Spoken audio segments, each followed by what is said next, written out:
College खत्म होने के बाद श्रेया घर की ओर निकलती है। वह इधर उधर देखती है, लोकल ट्रांसपोर्ट ढूंढने की कोशिश करती है, लेकिन उसे कुछ नहीं मिलता। तभी एक कैब उसके सामने आकर रुकती है।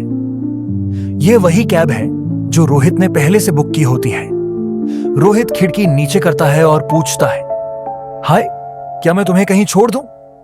श्रेया विनम्रता से जवाब देती है, नहीं, ठीक है, मैं संभाल लूंगी। रोहित शांति से कहता है, मैं भी उसी दिशा में जा रहा हूं, बस बैठ जाओ। थोड़ी झिझक के बाद श्रेया मान जाती है। वह कैब में बैठ जाती है। जैसे ही कैब चलती है, श्रेया कुछ नोटिस करती है। रोहित एक किताब में कुछ लिख रहा होता है। श्रेया की नजर उस डायरी पर टिक जाती है। उसे जिज्ञासा होती है। थोड़ी देर बाद श्रेया पूछती है, तुम क्या लिख रहे हो? रोहित जवाब देता है, यह सिर्फ एक गाना नहीं है जो मैं लिख रहा हूं। श्रेया हैरानी से पूछती है, क्या तुम म्यूजिशियन हो? रोहित ईमानदारी से कहता है, पूरी तरह नहीं, म्यूजिक मेरा पैशन है, लेकिन मैं इतना खुशकिस्मत नहीं हूं कि म्यूजिशियन बन सकूं। श्रेया इस बात से गहराई से जुड़ जाती है, लेकिन कुछ कहती नहीं। कैब धीमी हो जाती है। रोहित कहता है, देखो, तुम्हारा घर आ गया। श्रेया कैब से उतरती है। वह उसे गले लगाना चाहती है, लेकिन रोहित हाथ बढ़ाकर हैंडशेक करता है। श्रेया को यह अजीब लगता है। वह हाथ मिलाती है। जैसे ही वह पीछे मुड़कर बाएं कहना चाहती है, कैब जा चुकी होती है। श्रेया कुछ पल वहीं खड़ी रहती है। फिर वह दरवाजे की घंटी बजाती है।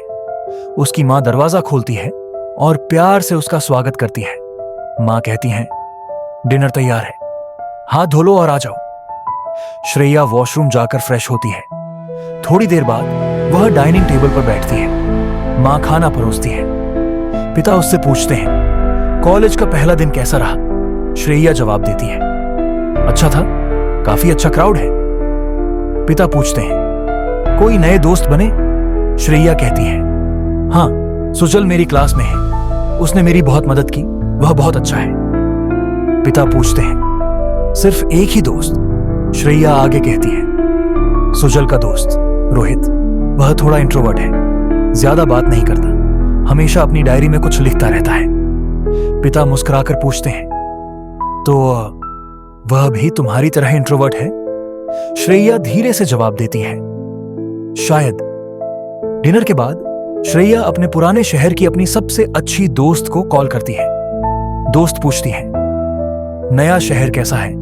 श्रेया जवाब देती है, काफी अच्छा है, बॉलीवुड का शहर है और सब। थोड़ा रुककर श्रेया कहती है, मुझे तुम्हें कुछ बताना है। उसकी दोस्त नेहा पूछती है, क्या?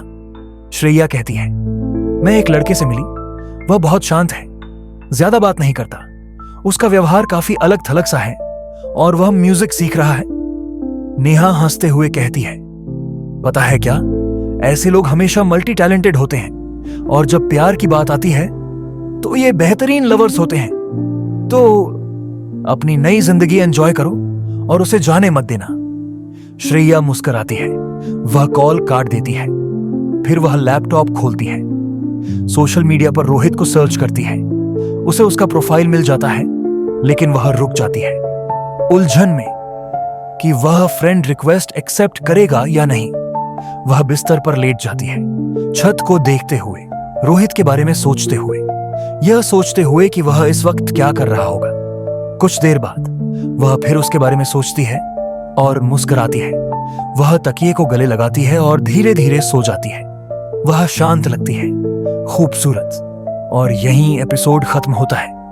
एपिसोड 3 कहानी को धीरे धीरे आगे बढ़ाता है, टकराव से जुड़ाव की ओर। रोहित थोड़ा सा खुलता है, अपने शब्दों के जरिए, अपने म्यूजिक के जरिए। श्रेया समझने लगती है कि उसकी खामोशी के पीछे क्या छुपा है। जो पहले घमंड लगता था, अब गहराई लगने लगता है। 2 इंट्रोवर्ट, 2 शांत आत्माएं। एक गाने लिख रहा है, दूसरी एहसास।